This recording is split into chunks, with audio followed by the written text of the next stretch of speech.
Entonces, la idea de este panel es discutir, algo ya se discutió por la mañana, pero desde otro punto de vista, ¿no? Ya estuvimos hablando un poco de privacidad, pero para este panel queremos hablar también de privacidad, pero desde un punto de vista quizás un pelín más técnico. Y queremos hablar de la tríada esta de Bitcoin, privacidad, usabilidad y soberanía. Y lo que queremos responder, de alguna manera, es si podemos tener las tres a la vez, si eso es posible o no. O sea, si tenemos que renunciar a una de ellas, a lo mejor queremos un Bitcoin muy usable, pero entonces no es tan soberano o no es tan privado, quizás, ¿no? Bueno, lo iremos viendo, iremos discutiendo el tema, ¿no? So, as I was saying, we'll be having the panel in English. I already introduced the title of the panel. And let me introduce you to the people that we have here to discuss. I've put them in order, okay? Starting from protocol, like really like the on-chain, like the closest part to Bitcoin, to the original software, to the user, okay? We have architects. So Sergio Delgado, he's a Bitcoin core contributor. He's also an expert in Lightning. Kilian, he's the... I don't like the word expert, but okay. that's fine. Kilian, he's the CEO of POLES. Probably many of you already know POLES, but POLES is this service that lets you swap Bitcoin in different layers. So it's a pretty cool service. We have Ben Kaufman, which is the lead developer of Bitcoin Keeper, which is this very popular wallet, Bitcoin wallet. I think it's not only Bitcoin wallet, right? You also have Tether. So also, yeah, as of 2 months ago, also Tether. Tether? Yeah. They have a lot of features, actually. They have time locks, they have inheritance support, and many other stuff, so it's pretty cool. We have Q&A. He's working for Foundation. They are downstairs. Actually, they have a booth. And they are developing different things. Mainly, they have a hardware wallet, which is very popular, Passport, but they also have other stuff, and then maybe we can discuss about it later. And you already know Arcad, the privacy guru and mentor and expert in privacy. And we are going to discuss about privacy today. So I'll start with Arcad. And Arcad will be explaining a bit about Bitcoin and privacy in Spanish. La pregunta que te quiero hacer, Arcad, es, siempre habíamos creído que Bitcoin, bueno, no siempre, pero mucha gente siempre creyó que Bitcoin era algo que nos daba privacidad y que era anónimo, ¿no? Inicialmente, cuando la gente empezaba a usar Bitcoin, se decía, ¿no?, que se podía utilizar para comprar armas o encargar crímenes, ¿no? Pero luego resultó que no es así, ¿no? Entonces, a nivel técnico todavía existe, para algunos, un poco esa duda, ¿no? Y ese misunderstanding, ¿no?, entre una cosa y la otra, ¿no? A ver si nos podías explicar un poco tú qué es la diferencia entre Bitcoin como anónimo o seudónimo, ¿no? Bueno, hay que ir al white paper de Satoshi Nakamoto y hay una pequeña sección de privacidad y te empieza a aplicar la diferencia entre sistema bancario y Bitcoin y te dice que Bitcoin es pseudonónimo y básicamente él lo que te dice es lo que necesitas para más o menos empezar a ser privado en Bitcoin y lo que dice, o sea, ya sabía la problemática, no hizo Bitcoin sin saber esto. Él dijo que básicamente no asociar tu identidad con digamos, Bitcoin y otra era no reusar las direcciones donde recibes. Esa era una. Entonces, si tú haces eso en el principio, en el que tú creas una wallet, compra fondos Bitcoin sin asociarlo a tu identidad y lo vas recibiendo en una dirección nueva cada vez, ahí tienes una buena privacidad. La cosa se complica cuando tienes que gastar. Entonces, ahí hay un problema. Y ahí es por eso que se han inventado muchas herramientas de privacidad para ofuscar el gasto. De hecho, Satoshi también comenta en ese artículo cómo si tú haces un gasto uniendo varias monedas de Bitcoin, digamos, se asociarían al mismo usuario. Entonces, ahí ya empieza a marcar las heurísticas que luego se desarrollaron, que luego tomaron los analistas de la cadena para intentar desanonimizar usuarios y digamos, trazar los movimientos de Bitcoin. Okay. So, yeah, Arcad explained a little bit the differences which you already know about privacy and anonymity and pseudonymity. But I wanted to open the question to the wallet guys, the guys that you are developing wallets. And based on your experience, do you think the users of your wallets care about this? The differences between privacy, between anonymity and pseudonymity? So from my experience, I'd say that there are a lot of users that care about it, but not everyone, of course, right? It really depends. I'd say that, well, it depends a lot on the market, but the wallets I work on, it's usually a majority that does care about it. There are not a lot of people would care about if it's pseudonymous or anonymous, right? Most people would care if it's anonymous or not anonymous, right? Like how much they are exposed. There are people who are who don't care about being completely exposed, KYC, right? But that's not really the wallets that I work on. They usually just use an exchange. The wallet they work on is more privacy focused usually. So in my experience, just because that's the market that I target, I think a lot of the people would care a lot about their privacy. Okay. What about you, Q&A? Yeah, I'd say at Foundation we're kind of at the opposite end of the spectrum where we're predominantly selling cold storage devices. People are just looking to buy and hold for the longer term. They tend to be less focused on privacy unless it's kind of, the privacy infringements are kind of staring them in the face, which, as most of us know, it's kind of like a slippery slope really. It's rather, doesn't necessarily kind of, most people don't understand it straight away. And most people only realize that they've kind of lost a significant amount of their privacy when interacting with Bitcoin when it's almost too late and they've kind of gone through all of the KYC services, etc. But yeah, generally speaking, most people onboarding, they just want to kind of understand how to use the wallet, and the privacy is kind of like the last thing that they're predominantly concerned about. Okay, cool. So now that we have established a little bit the basis about privacy, I'd like to start with the protocol layer, right? So, Sergi, maybe you can explain us how does Bitcoin tackle the problem of privacy? For example, you can compare it with Monero and Zcash. Mm-hmm. Bitcoin is very different, right? Mm-hmm. And it's been different in the past, but Bitcoin has also been evolving. And some changes, you have been doing some changes, such as Schnorr or Taproot, mm-hmm. which bring some kind of features that are tangent to privacy, but don't fully cover it, of course. Yep. So I'd like to ask you to confront Bitcoin to Monero and Zcash, see if there's something, a magic trick that we can do to convert Bitcoin to a more private tool, and if it's too late now to change it. Okay. Well, I'll get to the too late part in the end. The way Bitcoin works compared to Zcash, Monero, anything else that you want to compare it to that has privacy kind of built into the protocol. I mean, the short answer is that Bitcoin doesn't have it. It's part of the design. That's the kind of the trade-off that was decided to have. And you have to rely on things. Arcad hasn't mentioned here. He was talking about it before, but you have to rely on things on top of it, right? Either coin joins or pay joins or kind of meta protocols that you build on top of the way Bitcoin works to gain some sort of privacy, right? But you don't have it within the protocol. You have things that you can kind of mask yourself into when you're talking about Taproot, for example. Taproot brings to the table the ability of kind of disguise yourself in kind of the public, as long as people are using Taproot in the same way you're using it, right?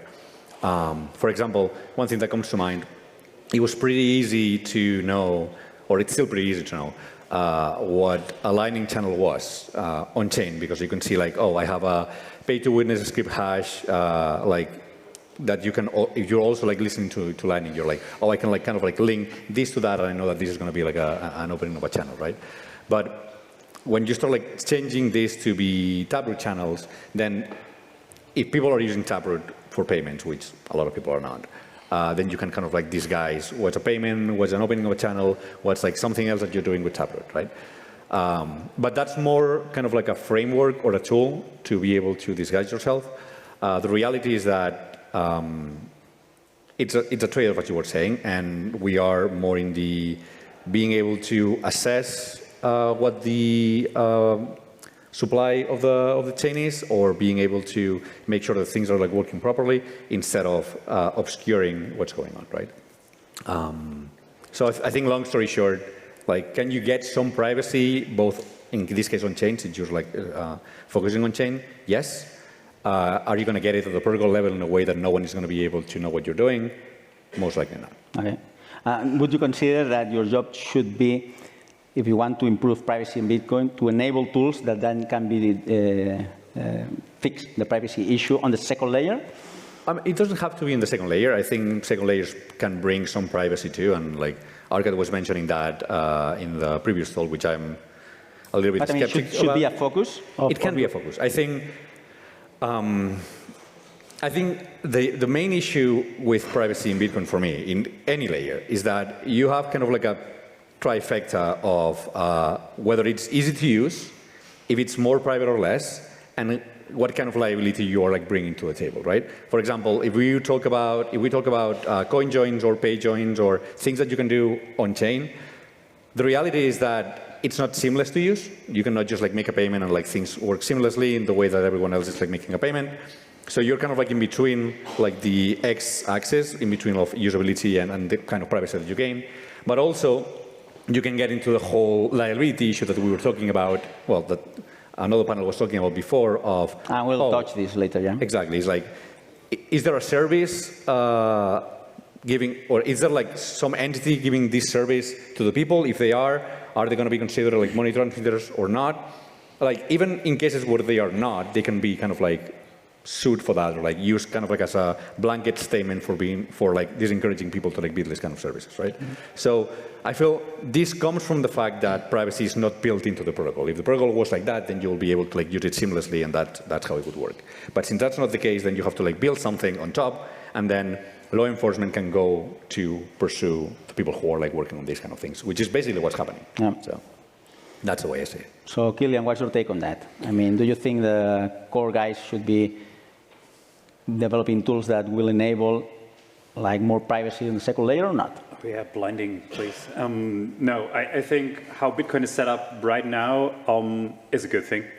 So I see it in hindsight. It was a very positive aspect of Bitcoin that privacy or strong privacy features were not baked into the base protocol, because it didn't lead to all the delistings that we saw on the Monero and Zcash front that were actually hindering the mass adoption. So that's maybe also something we have to acknowledge. The mass adoption is happening in the regulated world, unfortunately, to a large extent. So Bitcoin disappearing, for example, from all regulated European exchanges would be pretty bad, right? We don't want that. And because the privacy is not baked in on the base layer, that didn't happen. So I see that as a positive aspect. And coming back to how do we go about it, I'd say I'd strongly advocate for meta protocols, but also the second layers, actually. And Bitcoin only needs to be changed, and in my opinion, it already changed in a very positive way with the Taproot upgrade, to disguise the use of these meta protocols or of the second layer. So with Taproot, you can disguise that you are using a Lightning channel. You can disguise that you're using a bolt swap. Right, that's something very powerful that nobody on-chain is able to trace, that you're actually using these. And that's about the extent that I would like to see probably a bit more improvement even. I can't come up with anything concrete right now, but surely there's something more we can do there, but definitely not full-on privacy features into the base protocol, no. Okay, so now that we're moving to discussing about second layers, I'll start with you again, Kilian.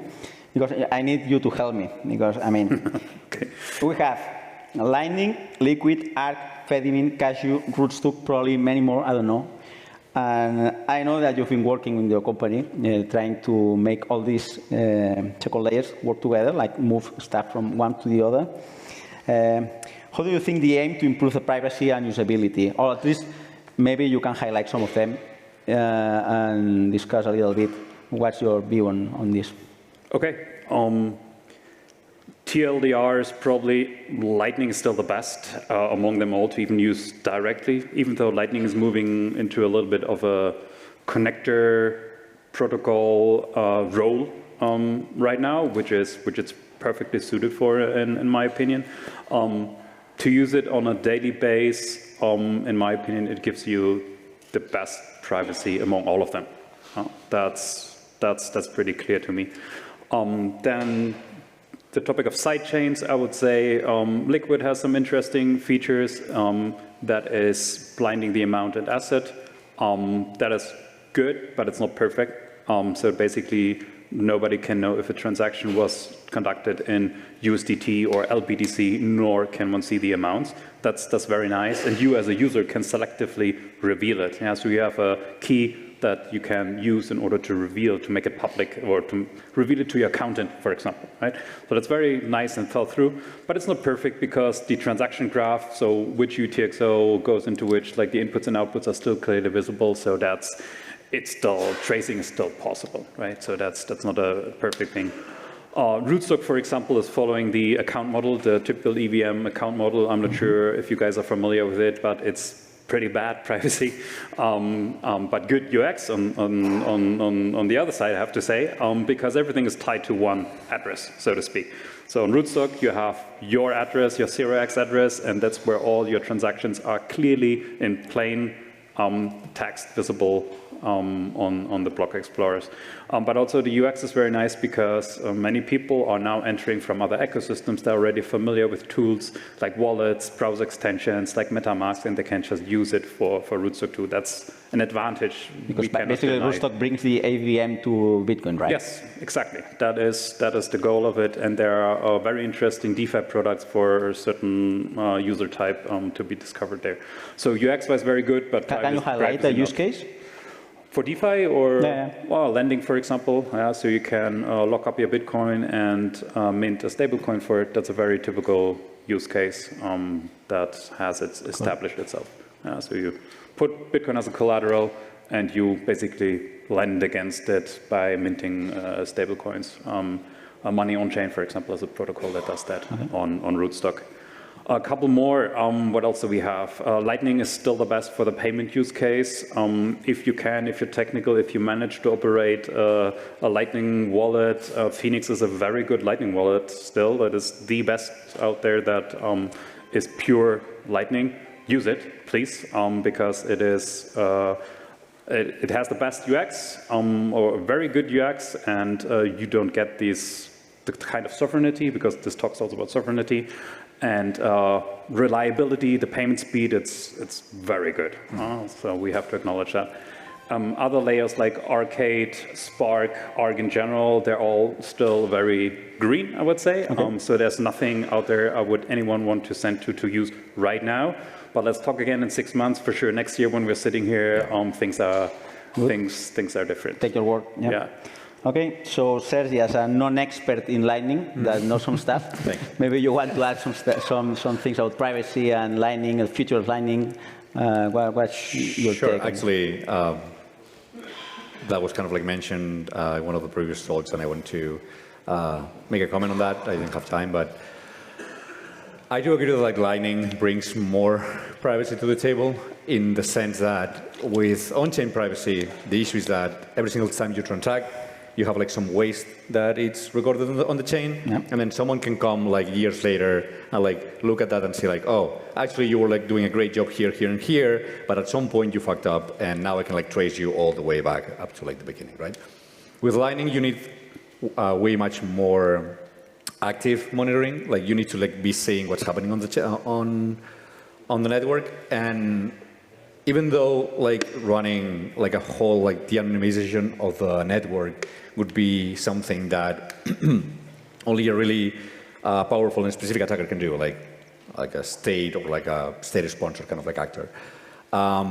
Like tracking what's going on in one node is not that hard, right? That's one of the reasons why like Jordi, I don't know if he's around here now or not, but like he was suggesting having like more than one channel. Basically, so if you're in a situation in where like you're sending payments only through one channel, like people can always just like use you as like a destination of like fake payments, and then kind of like figure out what's your current balance, and then knowing what's your current balance and like doing this kind of like attack on a regular basis, I can kind of like know whether you're paying or receiving payments. Like if the frequency is like high enough, I can basically like track every single payment that you're doing. Do I know where? No, but I know that you have activity more or less, right? If you have a more state-level actor that has like a bigger view, like I cannot put my finger on this, but I'm like completely sure that like chain analysis and people like this are like running things actively in the network because they have the means to do it, right? So is it the same as with on-chain privacy? No, I don't think so. I think it's better.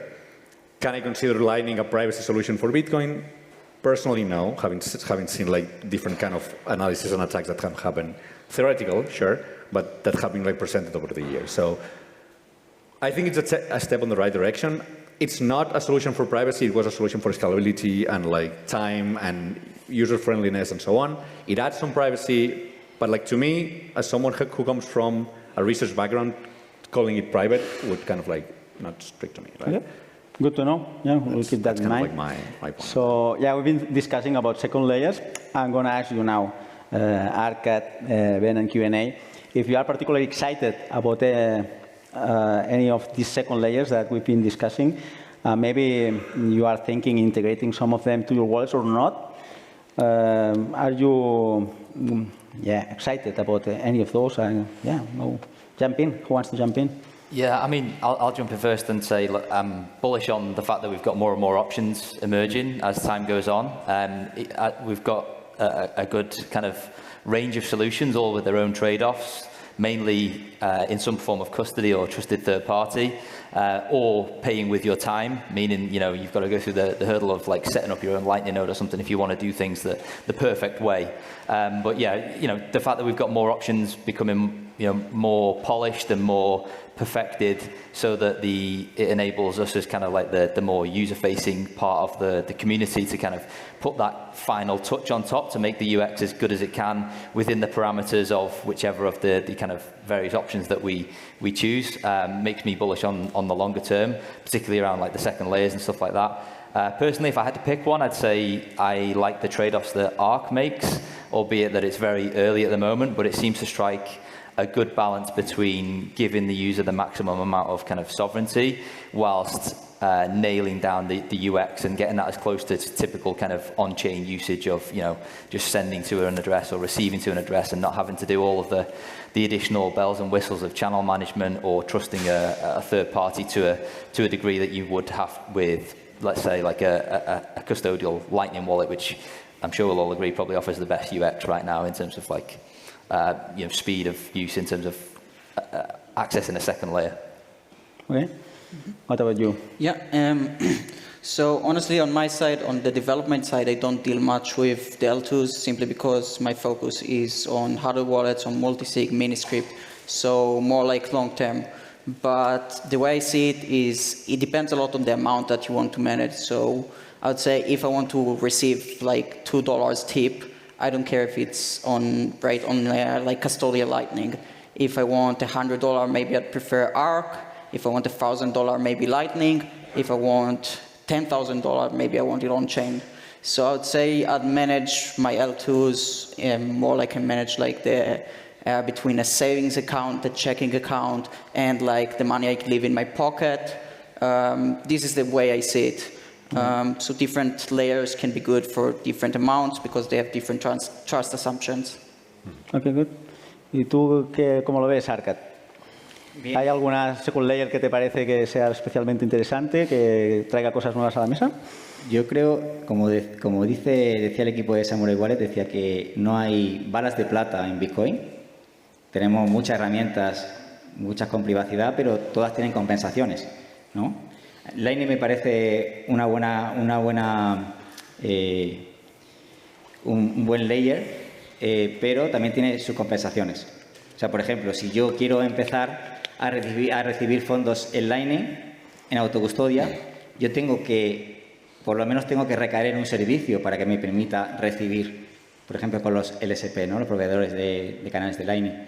Y luego, por ejemplo, el Lightning, la inmensa mayoría lo está utilizando con wallet custodial, porque es complicado, sobre todo para recibir. Si quieres enviar, no hay problema, abres un canal, gasta lo que quieras, lo rellenas otra vez con un swap, un Bolt. Y bueno, decir que la privacidad, al no estar en el protocolo y al no haber en las wallets, digamos, un mismo uso generalizado, porque cada wallet es de su padre y de su madre, eso complica las cosas. Entonces, al final, todo recae en servicios. ¿no? En CoinJoin, en LSPs, en servicios de swap, pero también tiene un riesgo porque, por ejemplo, el equipo de Samurai Wallet o Tornado Cash ha tenido problemas por ofrecer unos servicios que aportan privacidad a Bitcoin. Entonces, al final estamos dependiendo pues, de cada wallet y también de los servicios que, digamos, que se ofrecen. Luego también se hace complicado muchas veces porque si estás utilizando Lightning y luego vas a utilizar Arc y luego vas a utilizar on-chain, al final tienes muchas wallets diferentes y luego la gestión de la custodia también se complica, ¿no? Se puede ser privado en Bitcoin, se puede ser muy privado en Bitcoin, pero a día de hoy se requiere de mucho conocimiento y de saber cada herramienta y utilizarla de la manera adecuada, lo cual conlleva tiempo. Nadie que empieza de primeras va a poder manejar todas esas variables y no hay ninguna wallet o herramienta que, digamos, que la una todo, ¿no? Ah, muy bien. So, great. We've been discussing about the protocol, second layers, and y tú has empezado a hablar un poco del tema de las wallets. So we have started to discuss about wallets a little bit. So I wanted to ask, let's move to this block of the panel where we'll discuss about wallets. I would like to start with you, Ben, and ask you, how do you see, as a developer of a wallet, are you thinking in introducing like new features that bring privacy to your users that don't rely on the base layer? And I'm thinking stuff such as coin joins or coin swaps, stuff like that. And if not, why? And maybe before that, maybe you can briefly describe what these protocols are, coin join, coin swaps, and all this. Yeah, basically just the coin join, coin swap. So they're just protocols to increase your anonymity on chain. So you kind of pull together funds and each one withdraws funds from this pool, but it's unclear which one goes to whom because the address that you deposit with is different from the one you withdraw, right? So it's unclear basically who gets which funds of this pool. It's just a way to kind of obfuscate the funds on chain. But the problem, I would say, with adding it into wallets is twofold. One is on the UX side, right? So it's somewhat complicated. I'm trying to explain it in a simple way, but even then it's probably a bit obscure or hard to understand without diving into technical concepts. So the one thing is how you simplify it to users, because simplifying it and still doing privacy in a secure way, in a truly private way, is a challenge by itself. So that's the main first challenge. The second challenge is the challenge of the legal issues, right? As we've seen with Samurai, as we've seen with Wasabi, which had to shut down. In Keeper, we used to have, that was even before I joined, we used to have Whirlpool there, right? But we had to remove that with all the legal complexities and issues around it. So yeah, this is like a very big issue for developers right now. We see the persecution against developers that work towards privacy even without holding funds for users. It's completely exaggerated, but it's something that we all have to deal with as developers. So this is a second main block for us, and I'd say the even bigger blocker, because eventually on the UX side, it's a technical problem. We're developers, we can deal with it. But on the legal side, it's something that is out of our hands and I think is limiting us a lot. So let's dig in it a little bit more in this tangent. And I'd like to ask you, Sergi and Kilian, as developers or technical people, technical guys, have you stopped doing some stuff as developers or technical guys because of the legal risks? Can you share some of your views on this? For us, definitely there are considerations, yes. We are a company. We offer our service to the public in a non-authenticated way, I'd like to say. So we have to think about how we decrease the regulatory, surface that we expose ourselves to. So yeah, there are definitely features that we could have pushed already a long time ago, or that we could have done. Like, for example, the pay join is still. We are finding now it's gaining a little bit more traction. We have an open PR now, GitHub now, sitting there by Dan Gold and his team since a while. So we are finally feeling comfortable in taking this on and pushing it through. Whereas 1 year ago, before, let's say, before Trump administration times, we wouldn't want to put ourselves out there saying, hey, we have this amazing new privacy meta protocol enabled on Bolts, and we are privacy tool users for privacy. We even took, that's one thing we did. We actually took off privacy from our marketing. So that sounds stupid if you at first thought, but it's just something you do in order to not completely, be out there and be the first hat to be chopped, so to speak, right? That's what you do as a company, as a service. So yes, there were definitely these kind of considerations, but luckily now we're in I would say the Bitcoin world is in a better state, and we feel more free to pursue privacy preserving techniques like Patreon, for example. Okay. What about Sergi? I agree with him. Like, I haven't experienced this personally because I don't know. But you have. I mean, kind of. Like, because there was a story in a previous panel of... I actually wanted to tell you about this. Yeah. Like, not personally, as in like me developing something that I've seen, I'm not going to develop this because it's going to be like a liability issue or whatever, right? I work on the peer-to-peer. The peer-to-peer doesn't have like these kind of like issues. I've heard people like talking about, I also don't work for like a company with a product, right? So like I cannot get like the head shop because like this isn't, or that happened. But actually, there was a topic in the previous panel talking about this, about the whole like money transmitter kind of like issue and this and that, and like talking about like Samurai and like Whirlpool and so on. And at that point, I was in New York, and I remember how Phoenix Wallet actually withdrew his application from the Play Store in New York. And you'd see like that doesn't make much sense, right? Because like these people are being targeted for like offering privacy issues, privacy features and this and that. But actually, if you look at what they are being charged with, the blanket kind of like charge is money transmitting, right? Which is something that has been kind of like thrown around with Lightning a lot of time, with Lightning service providers, which is like, is an LSP considered a money transmitter? And it's kind of like a gray area in where, if you ask me, I would say no, but I'm not a lawyer. I'm not going to be like in front of a judge like trying to defend this, right? So when this happened, Phoenix Wallet actually decided to pull the application out of the market, so you couldn't like download it in the States, basically because they were fearing that if there was like some strong persecution against like this kind of stuff, they could be next. But they were not doing anything related to that, right? So I feel even if it looks like these kind of things, more of the privacy-related ones are kind of like far away and like it's happening to services that we are not using that much personally, I feel it affects like the development cycle way much more than we think. And at the end of the day, this is a happy story because like I feel a couple of months ago, or 3-4 months ago, they re-added like the application to the market. I feel like they don't seem to be as pressed with that anymore. But it goes to say that, yeah, like even if you are not actually doing like offering privacy solutions, you can just like be charged with like something that is complete bullshit, but you know. Yeah, but it's, exactly. It's always the question: do I fall under this definition? And you're suddenly becoming not a Bitcoin company, not a Bitcoin tech startup. You are trying to be a Bitcoin tech lawyer, which is really not what we should be doing. Which is definitely not what you are. Exactly. I know. I know much more about the U.S. Decisions that were taken by authorities there than I would love to. I wouldn't want to know all this kind of stuff, but I kind of have to. Exactly. And I also feel like that's one of the reasons why Core in this case doesn't have like any built-in like privacy solutions. I mean, when we were seeing like this stuff happening in New York, I don't work on the wallet, but I have like colleagues that do, and it's like I don't want to be the one who adds this to the wallet, and then someone like knocking on my door being like, "Why did you add that?" Right? Or suddenly like your software cannot be used in this legislation anymore because you know it has like this feature and like you are offering this and that, right?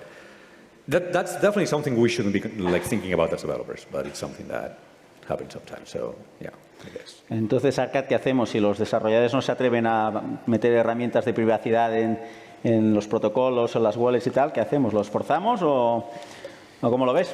Bueno, ha habido un fork de Samurai Wallet, de Shigeru, y los desarrolladores están...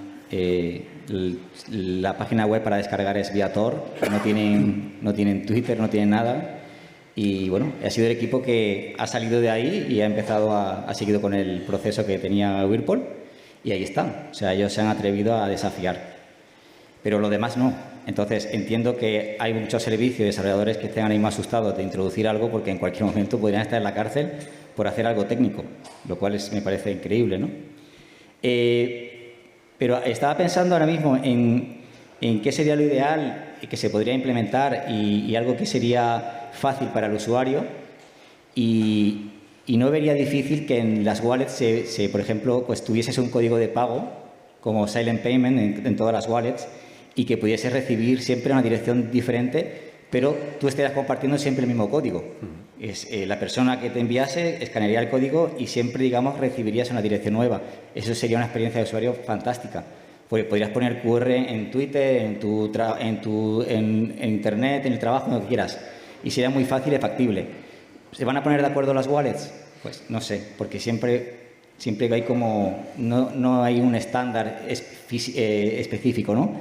Y luego otra herramienta que estaba comentando aquí, que es el tema del Pay Join, que todas las wallets tuviesen ese Pay Join, que se pudiese activar o desactivar con un botón y que cuando se enviase, digamos que esa herramienta... digamos que funcionase, ¿no? Y creo que también sería posible, es factible, ¿no? Esa herramienta PayJoin estuvo en la versión 1, pero dependía del que recibía, tenía que tener la wallet en un servidor 24/7, lo cual es un riesgo. Y también estuvo en Samurai Wallet con Stowaway, pero ahí lo que requiere es interacción entre ambos en el mismo momento de pago. Entonces, si pudiésemos juntar ese PayJoin, pero sin que las personas interaccionasen y que no tuviesen que tener un servidor ni tener conectado la wallet 24/7, sería un game changer. Así que creo que Silent Payment y una especie de PayJoin compartida en todas las wallets y que fuese un estándar sería factible. De hecho, el Silent Payment sería parecido a que seguramente hablaremos luego de WoB25 en Lightning. O sea, con esos 3 puntos yo creo que la privacidad del usuario mejoraría muchísimo y no sería algo complicado. How do you see it, Ben? Eso sí, no te importa si lo respondo en castellano. Curiosamente, esas son las dos cosas que a mí me parece que tienen como más salida. Silent Payments y PayJoin. Y aquí les estaba comentando antes Dangle o sea, que estáis con un PR con Dangle en Volts. Dangle tiene la PayJoin Association, que está trabajando precisamente en intentar escalar o ascender, digamos, lo que es el protocolo de PayJoin de ahora para que pueda incorporar cosas como Silent Payments o otro tipo de protocolos que no estaban considerados cuando se hizo el Payment V2, ¿no? Pero que no implicaría, o sea, el no tener tanta interacción o no tener un servidor, una persona que tenga el servicio, no tendrías el liability del que yo estaba hablando antes, ¿no? O igual, totalmente de acuerdo. Sí. Bueno, comentar que un PayJoin básicamente es una herramienta que lo que hace es ocultar la cantidad de Bitcoin que estás transfiriendo en la blockchain, lo cual es una herramienta sencilla y además pasa desapercibida porque al contrario que CoinJoin, tú puedes ver que es un CoinJoin y se puede penalizar, pero un PayJoin no se puede penalizar porque es como un mensaje escondido dentro de un mensaje normal de una transacción de Bitcoin. O sea que sería indetectable. Any more requests to the wallet guys? Any more things that you want to see in wallets? Because then I'll ask them if they have some requests for the protocol and the second layer guys. Maybe they would like to see some new code that enables some nice stuff. So I think there's like nice things being done, and, like good job being done. So like I have like no requests whatsoever. No, but I'm serious. I mean, would you like seeing some changes at the protocol layer or second layer that would enable a nice feature for your wallets and for your solutions that you would like to see? Maybe covenants would enable some new stuff that... Yeah, I think in terms of what wallet developers and teams can do, I think we've got more than enough runway with the scope of what's already available in terms of like the possibilities that Taproot brings, the latest improvements in the Lightning protocol with things that are coming on the fringe like trampoline payments and things like that can improve privacy. I think there's more than enough there that we can do to significantly improve user privacy with the existing frameworks. Would I like to see things like covenants added? Absolutely. Do I think there's a distinct possibility of that? What would enable for your wallet, like having covenant? What use case? Just more advanced kind of scripting with less kind of interactivity requirements, which means as a mobile wallet developer, or I'm not a developer, but I work in a team that does, just means that, you know, we have this hurdle where nobody's on their phone all the time, and it would be much easier to do things if it's predominantly like node-based, but as soon as you move into that mobile environment, having to have that frequent interactivity becomes quite difficult, whereas having like certain types of covenants enabled would free us up to kind of expand user experience without having to have that always-on phone in the background, because as we know, phone developers love to kind of kill background processes and make doing things in the background very, very difficult, if not impossible, especially on like Apple devices. Ben?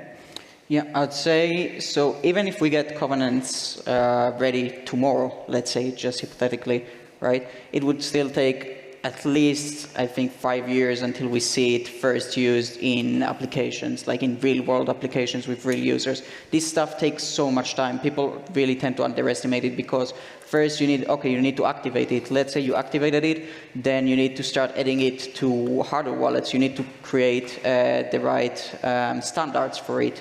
Right? Then you need to test everything, you need to converge on these standards, you need to convince everyone that this standard is the right one to use. And then after that, you start seeing the wallet developers or the application developers actually adopting it. These processes take a long time. You know, with Miniscript, now this wasn't even, right, this Miniscript is not even a hard fork, right? Yep. It was possible for a very long time, and still it took so long until we just now see more and more wallets adopting it. But it took like 5 years from when it was like finalized until we now start to actually see it around. So I would say that, yeah, we have a lot of runway with stuff to do with what we can do now, right? We have a lot more that we can develop, but if we don't start implementing new things now, then in 5 years we'll be, if we just activate it in 5 years, we'll kind of, you know, okay, we built a lot of stuff, but we kind of blocked now on that side. So I don't think we should wait so much just because we have a lot of stuff to do right now. I think it's quite time now to decide what's the next software, right? I do think covenants can be very good. I'm not saying a specific one, even though in my opinion, I think CTV can be a very good option right now. It's a very basic one that we can start with. But I think it's kind of like starting to move again because we've been really stuck since Taproot with hard forks, right? With soft forks, sorry. So I really think that trying to move that again would be very positive.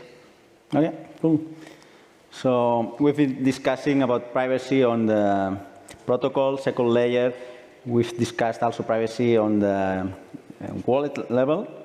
And now we'll be moving to ecosystems, apps and user types, right? Y voy a empezar contigo, Arcad. Igual que le pedí ayuda a Kilian que me explicase todos los second layers, aquí yo tengo una lista y seguro que hay más, seguro que me he dejado, pero tenemos BISC, RoboSats, Monstro, quizás hay más. ¿Puedes explicar un poco estos protocolos o estos servicios? ¿En qué consisten? ¿Qué es lo que hacen? A lo mejor me he dejado alguno, Y si crees que son fundamentales y si son demasiado complejos para los usuarios. A lo mejor estamos segmentando el tipo de usuario de Bitcoin ahora, ¿no? El que es power user, del que no lo es, y estamos teniendo dos tipos de Bitcoin. A ver cómo lo ves. Sí, has comentado BISC, Monstro y RoboSats, ¿no? Pero comenta los que tú quieras, ¿sí? Bien. Bueno, esos son, digamos que son muy buenas herramientas para comprar Bitcoin sin KIC, son protocolos peer-to-peer. El de BISC lleva muchos años, no sé si llevará 14 años o 13 años. Y digamos que es el más resiliente de todos, es on-chain, o sea que cualquiera que maneje Bitcoin on-chain puede comprar allí, y básicamente es peer-to-peer. O sea, ahí tienes las ofertas de vendedores, tú eres comprador, eliges la que mejor te convenga en función de los límites que se vende y el porcentaje, y siempre se vende, sin KIC siempre se vende con un poco de margen, de porcentaje, y nada, ahí no dependes de un tercero, de un exchange, de tener que dar datos, y básicamente pues ahí digamos que tienes buena privacidad y buena seguridad.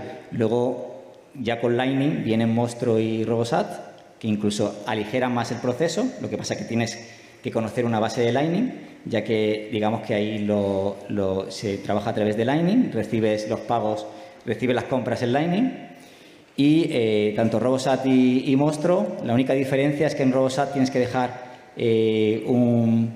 un poco de Bitcoin, una fianza para tomar la orden, y en Monstro no, lo cual aligera mucho para la gente que empieza de nuevo. Y digamos que son muy buenas herramientas son descentralizadas y es apto para cualquiera. Eso de herramientas para comprar, pero hay otras herramientas, está Whirlpool, que sigue funcionando con Ashigaru, está también Wasabi, que sigue funcionando y no, es raro que las autoridades no hayan hecho nada, porque también funcionaba, es un coordinador centralizado. Luego también está Join Market, que es un dinosaurio dentro de Bitcoin que sigue funcionando y que es un mercado, digamos, también peer-to-peer, en el que digamos que están los makers que dejan fondos de Bitcoin para que los takers, los tomadores de las ofertas, hagan coin joins. O sea, sigue funcionando, pero no sé si tiene gran liquidez o no, creo que no se utiliza mucho, pero básicamente tenemos eso como herramientas y luego tenemos herramientas como WoB también.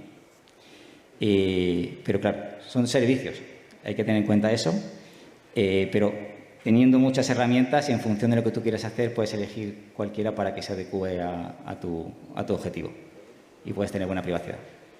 Yeah. So Ben, and in Q&A, have you ever considered, like, I've seen some wallets that they have this buy button which lets you buy Bitcoin and then they connect to some exchanges and then you can get some Bitcoin. I'm not sure I've ever seen a wallet that integrates these solutions into a wallet. Have you ever considered doing something like that, or you prefer to be agnostic, develop your wallet, and then it's the user who takes the initiative to get Bitcoin somehow? So I think for a lot of wallets, the option to buy Bitcoin is in some extent also a revenue stream, right? Yep. Because that's how you get commissions from these. So this is one of the interests of wallet developers to integrate that. Of course, I'd say that I would always prefer to use the more private options and send users to the more private options, and I would not send users to options I think are strictly bad. But eventually you also choose to a large extent with who pays more commission, who would be easier for the users to use. It's also a business decision to a lot of extent, right? Since eventually this is one of the ways that you can monetize a wallet. Monetizing wallet is notoriously hard. So the buying Bitcoin or a trade option like this, buy, sell, is a very important stream for these wallets. Yeah. Q&A? Yeah, we kind of take a similar approach, really. We have a buy button that makes it very simple. It's, like you say, it's a revenue stream. Within our Envoy app, we also signpost to all of the good peer-to-peer options that Arkad's just been talking about. It's not a direct integration, it's just a case of, hey, you know, if you want privacy, these are the best options, and we just link out directly to them. Would I love to have those options directly implemented within our app? Absolutely. But there's a kind of UX flaw in terms of like how simple you can make those things, even if you spend hours and hours and hours of dev resources, because of the nature of some of them work on Lightning. There's a lot of moving parts there. It's a peer-to-peer network. You've got Tor involved. Like, there's just a lot of things going on that, you know, you could spend years and years and years in R&D to make that as polished as possible, even though it may not be your main business goal, and it still wouldn't be anywhere near as easy as going to something like Strike and just hit and smash buy, which is what we know most people are going to do. So from a business perspective, would I like it? Yes, but does it make financial sense for us to spend all those dev hours? Absolutely not, unfortunately. Okay. So before we close this section of the panel, Kilian and Sergi, we were discussing this earlier, but do you think we are heading towards two types of Bitcoin users, like these pro users that really care about privacy and know how to use these a bit more complex tools, I mean, not super complex, but a bit more complex tools, as opposed to a user that doesn't really care about privacy and uses more simple tools? I think that's always been the case. Okay. Like, if only we are shortening like the distance between one and the other, right? By making like better tools. But I think there's always been the case that there's people who care more about privacy and don't care having to go like all the way around, like doing like all these like obscure things in order to, well, less obscure maybe now, but like it used to be like really obscure in order to like get Bitcoin without like leaving any trace. And there's people who just like went to buy. Like that was also like part of one of the panels before. I mean, I'm really pro not like bringing people on any means, but at the end of the day, you have to accept that some people are willing to like do some work and some people are willing to like go the extra mile, right? If we do our job properly, then we close kind of like close the gap to make it less hard for the one that doesn't want to like do that much work to actually gain something from like just stepping up a little bit. Right, but there's always going to be like the other side of the spectrum where you have to spend like hours potentially having like different hardware wallet devices, one for like the things that you're receiving this way, one for the things that you're receiving that way. If I spend from here, I couldn't receive it in the other one because otherwise I get them linked. Like, I feel it's kind of like the same with the traditional financial system. There's people more obsessed with their privacy and people less obsessed with privacy. There's people who use credit cards, there's people who only use cash. Yeah. Like, yeah. Kilian? I agree. We definitely have, if I had to split our user base, that's the one I'm familiar with, into two, it's definitely technical people that are very privacy oriented. We have a lot of those, and we have regular people that just want to move their Bitcoin between two layers, and the two are very, very distinct. So I was thinking, when you brought up the topic, why did nobody ever come up with a wallet that nicely integrates with a good UX, BISC, RoboSats, HODL, all that stuff in one, and then the user can choose, why did that not happen? And I think the answer is because the people that are interested in using these tools are perfectly capable to use these tools. Yeah, if you dump it down for them, you run into the danger, things go wrong, and then you're stuck. And then you have a support case at your hand, and I don't know, a lightning channel force closed, where are my funds? And you don't want that. And I think also the business interest definitely is a part of it. So I'm not sure if all of these have referrals and all that set up to make it actually interesting for me as a wallet to integrate them. I think that's the answer. So yes, we definitely have these division into two. That's exactly what we see as well. We have very advanced users. Some for sure here also in the audience that use our Tor site, that know exactly how to deal with the implications of, you know, they know when their browser cache gets wiped. A regular user has no idea about all of this, right? So it's just a fact that we should accept, and we should, and the market already built products for both, basically. Yeah. Okay. So we are finishing, and we'll have some time for some questions. But before we finish, I have this closing bonus question that I wanted to ask you. You know this guy, Naval Ravikant, the entrepreneur and philosopher, a couple of days ago, he tweeted this tweet that got quite popular, and he said, Satoshi himself cannot use Bitcoin. And then he reposted another tweet that said, Satoshi wants privacy. So he's saying that Satoshi himself couldn't use Bitcoin now. No? So I'd like to ask you guys, imagine for a moment, I know you are not Satoshi, or maybe you are, I don't know if you were Satoshi today, what setup would you use to use your Bitcoin and still be anonymous? What would you do? There's no way. Who wants to jump in?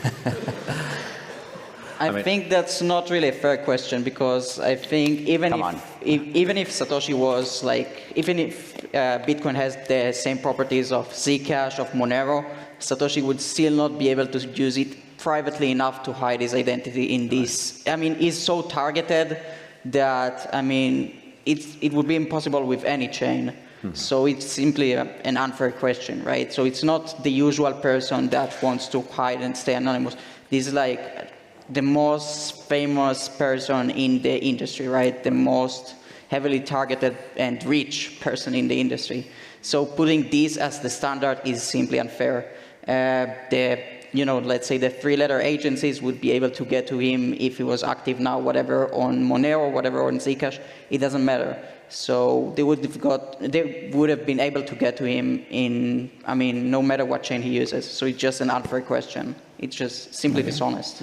So there is no any technical trick that he could use? I don't think so. Like, as Ben was mentioning, I feel he was so early on that there's kind of like some doubt about like some of the coins being like, is this his, is this not? But like, the pool is like big enough that like people are like basically looking into whether those coins are moved or not, right? And I think like the question goes beyond that, being able to like move it or not. Like, one of the main issues with Satoshi moving coins is that people panic if Satoshi moves coins, right?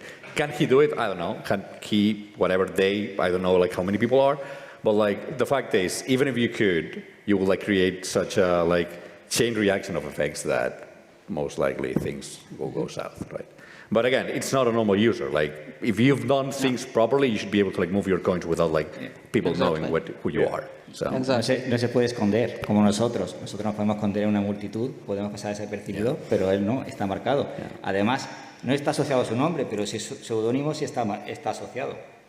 Entonces, ahí ya todo el mundo está atento a ver si se mueven y saltarán a las alarmas. Así que lo mejor es no moverlas. Es un poco similar al ejemplo que ponía Jordi antes con el chico de la universidad de no sé dónde, que lo hizo todo bien, pero fue la única persona que utilizó Tor. Same, but different, ¿no?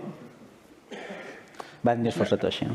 Bad news. I might have a spicy answer for that one. Okay, come on. If I was Satoshi and I had to move more than 1 million coins now, these specific 1 million coins that everyone is watching, I have a notification on my phone for them. So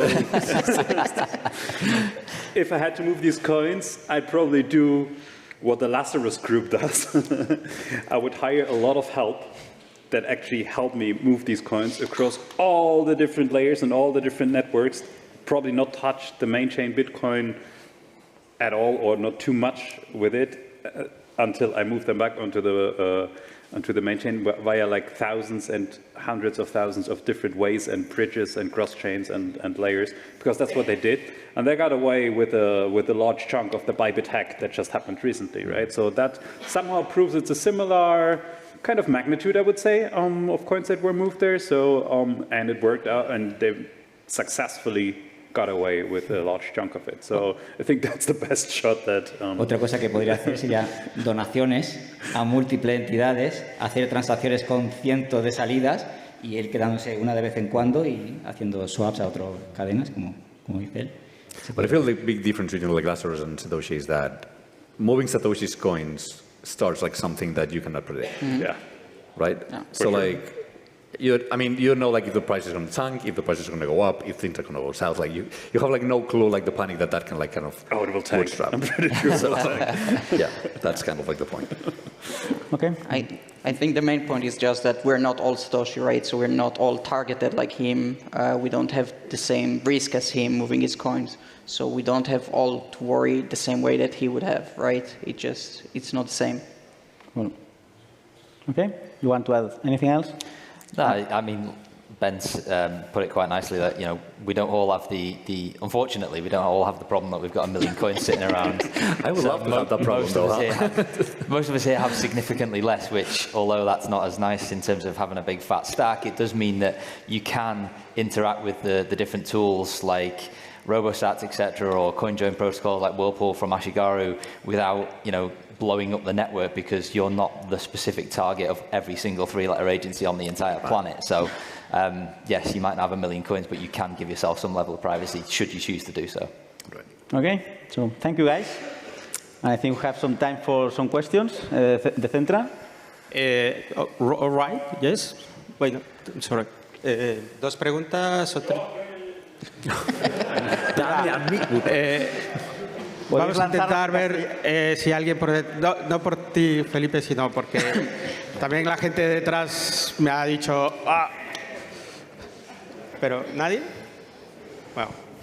Pueden ser en castellano las preguntas si queréis, ¿eh? La mía va a ser multilingüe, o sea que no hay problema. Multilingüe. So I think we're omitting a fundamental question on how we incentivize this development. I don't think the sovereignty and privacy is a technical challenge as it is an incentive challenge. How can we develop a sustainable model where you guys can continuously develop these solutions that we're talking about? Because at the end of the day, time is money. You're developing a lot of resources, servers, R&D to develop these solutions, and those have to be funded somehow. So how do we develop these incentives? Yeah. La parte multilingüe. La parte de los incentivos. No tengo la menor duda de la competencia técnica de la gente que está desarrollando soluciones de privacidad. Esa, honestamente, nunca ha sido una preocupación, sino cómo diseñamos un sistema de incentivos para que estos esfuerzos que están haciendo para desarrollar las soluciones de privacidad sean sostenibles. que puedan ser financiadas, que puedan expandir su capacidad de servidores, expandir investigación y desarrollo en el tema de privacidad. Creo que es, en mi opinión, más un reto de incentivos que un reto puramente técnico. I think Ben, you wanted to jump in. La solución es el mercado libre, pues ya existe. Y realmente la solución es paga por los servicios que te gustan. Si te gusta un servicio, paga por ello. Pues si te gusta o te gusta un programador, puedes ofrecer, donarlo, financiar su trabajo. Pero no creo que necesitamos nuevos mecanismos para incentivarlo. Solo tienes que pagar por los servicios que te gusta, recomendarlos a los demás. Pero ya tenemos el sistema normal del mercado como cualquier otro servicio. Si te gusta el servicio, úsalo, paga por ello. A mí me gustaría contribuir también, porque no estoy del todo de acuerdo. Estoy muy de acuerdo con lo que estabas diciendo, con cuál es el sistema de incentivos, pero no creo que solamente sea para herramientas de privacidad, sino para desarrollo en general. O sea, cuando estamos hablando de Bitcoin, gran parte de las cosas que se desarrollan son open source y son para usar para quien las quiera utilizar. Actualmente tenemos un ecosistema, lo querría llamar relativamente healthy, porque hay dinero que se está moviendo para que la gente desarrolle, pero si realmente lo miras con delicadeza, no es tan healthy, porque el dinero acaba viniendo de 3 o 4 personas en concreto, ¿no? O sea, si Jack deja de hacer funding del development de Bitcoin, el 75% del funding se va por el desagüe, ¿no? Puedes tener soluciones en las que realmente estás haciendo que el usuario te pague, pero entonces entras en todo el problema del money transmitting o si estás moviendo fondos de personas o no, es lo que le pasó a Samurai Wallet y lo que le pasó a Tornado Cash, ¿no? Si estabas facilitando el servicio pero no cobrabas, no había ningún problema. Pero en el momento en el que empiezas a cobrar, ya eres parte de, estás facilitando él y te vienen a buscar, ¿no? No creo que, pues, que si no cobras por los servicios, aún así creo que pueden acusarte, porque no creo que al gobierno le importa tanto si cobras por los servicios o no. Si desarrollaste el software, tienes la responsabilidad según la ley muchas veces. Pero el problema está en o sea, para mí no es si tienen razón o no, para mí está la excusa. La excusa fácil es, te meto money transmitting y money transmitting está súper bien definido. Y yo no te voy a juzgar por haber hecho una herramienta de privacidad. Realmente sí, pero el cargo que te voy a poner es, esto lo has hecho mal y te voy a fundir, ¿no? Yo, desde mi punto de vista, no, o sea, estoy de acuerdo que puede haber gente que no esté de acuerdo conmigo, pero desde mi punto de vista es un problema. Porque a todos nos encanta utilizar software que es libre y que podemos utilizar de forma totalmente gratuita, pero gran parte de las empresas que están en el sector o de las empresas o equipos que trabajan en el sector reciben funding no directamente del usuario. Y eso es positivo por el punto de vista de que no estás influenciado a hacer según qué, pero es negativo desde el punto de vista de que en el momento en que el ricachón de turno se canse de fundar esto por la razón que sea, el desarrollo se va hacia abajo, ¿no? Entonces hay que ser consciente, yo no sé cuál es la respuesta, para mí es un problema en el sector, creo que actualmente estamos mejor que hace años atrás, porque había 1 o 2 empresas simplemente que se dedicaban a esto y ahora tenemos un ecosistema bastante más plural, pero no sé si es sostenible a largo plazo. Es que si no cobras por tu servicio o no recibes dinero de alguien potente, al final la mayoría de los proyectos se mueren, como ha pasado en Bitcoin. Se han muerto muchos. Pero hay pocos proyectos en Bitcoin que realmente sean autosostenibles, que es a lo que realmente quería llegar. O sea, la gran mayoría de los proyectos autosostenibles de Bitcoin son exchanges, porque te cobran directamente. Sí, pero puedes recibir donaciones aún así de los usuarios, no solamente no tienes que ser Jack Dorsey para donar a tu proyecto favorito. 100%. Así que esa es una opción también. Okay. Yo tenía un par de preguntas. Una pregunta, pues. Jordi, mira. Vale, pues escojo una. La pregunta sería, todos estos sistemas con joins y demás, ¿no? Lo que implica es aumentar las fees, ¿no? Es decir, claramente, ¿no? Acabas pagando por privacidad. Es la primera vez que tú puedes cuantificar, ¿no? ¿Cuánto vale mi privacidad? ¿No? Vale tanto, porque al rellenar más la transacción para que sea más privado, voy a pagar más, ¿no? ¿Vosotros creéis realmente que el público general que se va a coger que no paga por tener un correo, sino que va uno gratis, pues, va a querer pagar más por temas de privacidad? I couldn't hear well. No podía escuchar bien. He's saying that Yeah, sorry about coin joins and all this stuff, basically you're putting a price on privacy. So like if you're willing to like pay for that, you can kind of like quantify what your privacy is worth because you pay for it by like paying the fees of the transaction. Yeah, and so of on course, and so forth. eventually. And he's asking if you think that the normal person who doesn't even pay for an email address would be willing to like No, pay the for normal something person, like that. I don't think the normal person cares. I just don't think most of the people care. I think a much bigger part of Bitcoiners do care compared to the large population, right? Because Bitcoin itself attracts more people who care about privacy. But still, a lot of Bitcoiners would still don't care. But eventually it is important that these tools will be available to people who care about them. And eventually you cannot have stuff without paying for them in some way, right? So if you care about privacy, you have to pay sometimes even more or donate more than you would for other software, right? But somebody has to pay it eventually. There's no such thing Es un as nicho de free lunch. mercado, ¿no? Gente que está preocupada, o sea, a lo mejor no son muchos, pero hay un grupo que lo demanda y digamos que el servicio ofrece la solución, igual que alguien que quiera apoyo multifirma u otros servicios. Es un nicho de mercado. No todos van a querer hacer eso, pero sí hay un grupo que van a querer. Y lo van a pagar, claro. Yo creo que estas dos preguntas están vinculadas de una manera, porque los incentivos que necesitamos, bueno, al final del día, son que no se caiga la demanda del mercado para herramientas de privacidad. Si se cae la demanda y tenemos muy pocos usuarios que quieren este tipo de productos, no vamos a tener oferta. No tiene razón desarrollar algo si alguien no va a usar.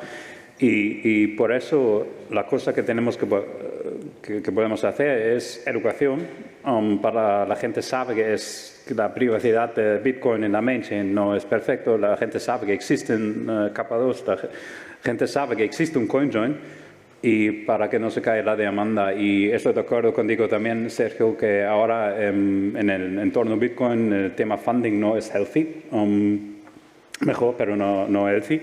Y creo que es necesario es que las empresas for profit contribuyen más, código open source contribuyen más de las herramientas que tenemos y no solo proyectos que se financian sobre donaciones o más. Este es que falta ahora mismo.